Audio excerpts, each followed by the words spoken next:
এক ছিল ইমা আর তার ছোট বোন মিলি। ইমা ছিল পরিশ্রমী, সে বাড়ির সব কাজ একাই করত।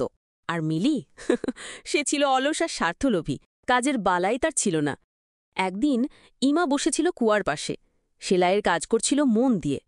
হঠাৎ তার হাত থেকে সেলাইয়ের কাঁটা পড়ে গেল কুয়ায়। সে দ্বিধা না করে ঝাঁপ দিল কুয়ার ভিতর। কিন্তু অদ্ভুত ব্যাপার, অন্ধকার কুয়া নয়, নিচে সে গিয়ে পড়ল এক অপূর্ব বাগানে। সেই বাগানে সে দেখতে পেল একটা খরগোশ একটি বিশাল গাজরের সঙ্গে মারামারি করছে। ইমা ছুটে গেল তাদের থামাতে। আরও কিছু দূর যেতেই সে দেখতে পেল এক সুন্দর সবুজ পোশাক পরা এক জাদুকরী দাঁড়িয়ে আছে একটা ছোট্ট কাঠের ঘরের সামনে।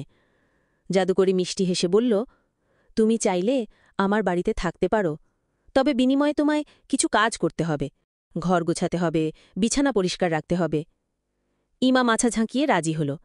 সে হাসি মুখে সব কাজ করত, ঘর ঝাড়ু দিত, বিছানা ঠিক করত, আর সবসময় জাদুকরীর কথা মেনে চলত।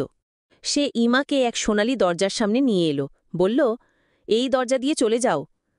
ইমা দরজা খুলে যখন ভিতরে গেল, বাড়ি ফিরে এলো। এই ঘটনা শুনে মিলির চোখ জলজল করতে লাগল। সে ভাবল, আমিও তো যেতে পারি। পরদিন সে ইচ্ছে করে নিজের রং তুলি ফেলে দিল কুয়ায়, তারপর নাটক করে নিজেই ঝাঁপ দিল।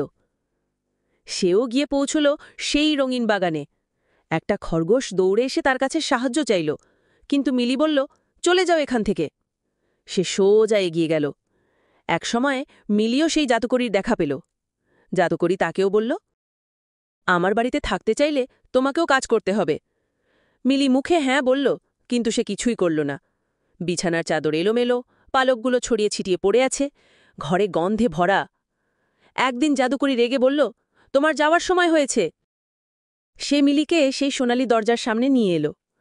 মিলি খুশিতে দরজা খুলে ঢুকে গেল।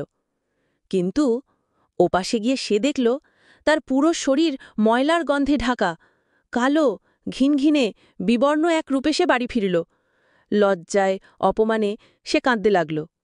তখন ইমার কাছে এসে বলল, আমি ভুল করেছি দিদি, এবার থেকে আমিও পরিশ্রম করব, কারো উপকার করব, আর স্বার্থলোভী হব না। ইমা মুচকি হেসে তাকে জড়িয়ে ধরল।